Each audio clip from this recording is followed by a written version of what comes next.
আজকে বানাবো বাগদা চিংড়ি দিয়ে তৈরি মোচার ঘন্ট। তার জন্য আমাদের লাগবে কেটে রাখা মোচা, টমেটো, আলু, কাঁচা লঙ্কা, সামান্য আদা আর বাগদা চিংড়ি। তারপর একটা কড়াইয়ের মধ্যে জল, নুন আর হলুদ গরম করে কেটে রাখা মোচাগুলো দিয়ে ভালো করে ঢেকে সিদ্ধ করে নেব। তারপর মাছগুলো দিয়ে একটু নুন আর হলুদ দিয়ে ভালো মতো মেখে কিছুক্ষণ রেখে দেব। তারপর একটা কড়াইয়ের মধ্যে আমি কিছুটা পরিমাণ সর্ষের তেল গরম করে মাছগুলো একের পর এক ছেড়ে দিতে হবে। তারপর মাছগুলোকে লাল লাল করে একটু ভেজে নিতে হবে। ভেজে নেওয়ার পর একটা প্লেটের মধ্যে আমি মাছগুলোকে নামিয়ে নিলাম। নামিয়ে নেওয়ার পর একটা মিক্সিং জারের মধ্যে কিছুটা পরিমাণ আদা, লঙ্কা, টমেটো কুচি দিয়ে তার মধ্যে সামান্য জিরে আর জল দিয়ে আমি একটা পেস্ট বানিয়ে নেব।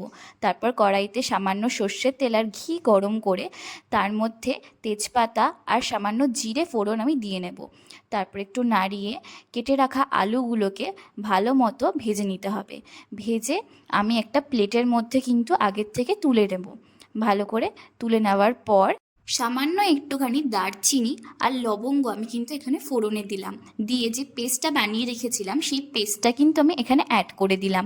তারপর একটু ভালো করে কষে নেওয়ার পর তার মধ্যে স্বাদ মতো নুন, হলুদ গুঁড়ো আর কাশ্মীরি লঙ্কার গুঁড়ো দিয়ে আমি ভালো করে একটুখানি নাড়িয়ে চাড়িয়ে কষিয়ে নেব। কষিয়ে নেওয়ার পর তার মধ্যে সামান্য একটু জিরে দিয়ে তার মধ্যে সিদ্ধ করে রাখা মোচাগুলো দিয়ে ভালো করে কষিয়ে তার মধ্যে কিন্তু ভেজে রাখা আলুগুলো আমি দিয়ে দিলাম। তারপর কিছুক্ষণ নাড়িয়ে তার মধ্যে একটু গরম জল দিয়ে ভালো করে কিছুক্ষণ কষে নেওয়ার পর চিংড়ি মাছগুলো দিয়ে একটু ঢাকা চাপা দিয়ে রান্না করে তারপর ঢাকনাটা সরিয়ে তার মধ্যে সামান্য পরিমাণ একটু ঘি দিয়ে নামিয়ে নিলেই তৈরি আমাদের বাগদা চিংড়ি দিয়ে মোচার ঘন্ট।